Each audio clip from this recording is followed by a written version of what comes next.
Mga puso, nagapakuno-kuno dentista, dakop sa entrapment operation sang NBI sa Bacolod City. Yaring balita ang atong gintutukan, exclusive.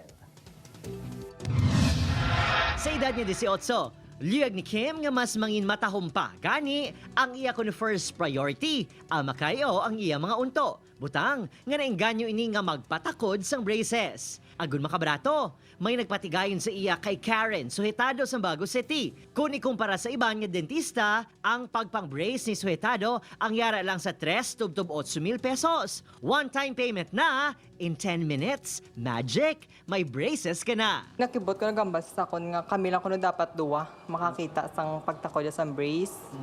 Amo to do nagsuspect siya nako pabayaan ko lang gyapon din kibot ko why sanitize ya kamo to lagi di ano isa lang gid kano ya gamit nang the hook lang gid siya ya. Sa Bailonga Clinic, ang nagapakilala dentista, nagapamalay-balay sa pagpanakod sang braces agud makabarato pagid kuno ang iya customer. Apang matapos magkalatangtang ang alambre sa unto ni Kim, nagreklamo na ini sa kuno dentista tubtob nga dagdangop sa NBI Bacolod. Isa ka asset ang nagpakilala customer kag sa valor nga 8,000 pesos. Pipila lang ka minuto, naka-braces na ang paon, butang nga on the spot, gindakop si suhetado. Nahibaluan, undergraduate ini sa kurso nga commerce, layo sa dentistry. Ang pamangkot, sa diin sininatunan ang pagpanakod sang braces sa unto. Sa YouTube lang man. Dayon.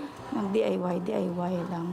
Sunod sa NBI, madamo pa sila sang ikasang operasyon sa pagdata sang peking ang madentista sa probinsya nga nagalapas sang RA 9484 ukon illegal practice of dentistry. May criminal liability ito na 2 years imprisonment up to 5 years pag nahuli sila.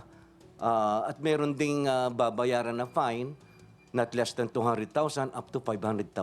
For the reason lang kuno for fashion, total para sa ila kuno hapos man lang na, ngipon man lang na. Which is, wala sila kabalo nga, giniskwelahan pag ginanamon after namon gani sa graduation kaya nakapasa kami board. Panawagan sa NBI sa iban pa nga mga nabiktima sang peking nga dentista nga magpasaka man sang kaso, agod mapasampulan ini sang malawig-lawig sa sulod sang presuhan. Upod, Kirinal Casilio, Adrian Prietos, 1 Western Visayas.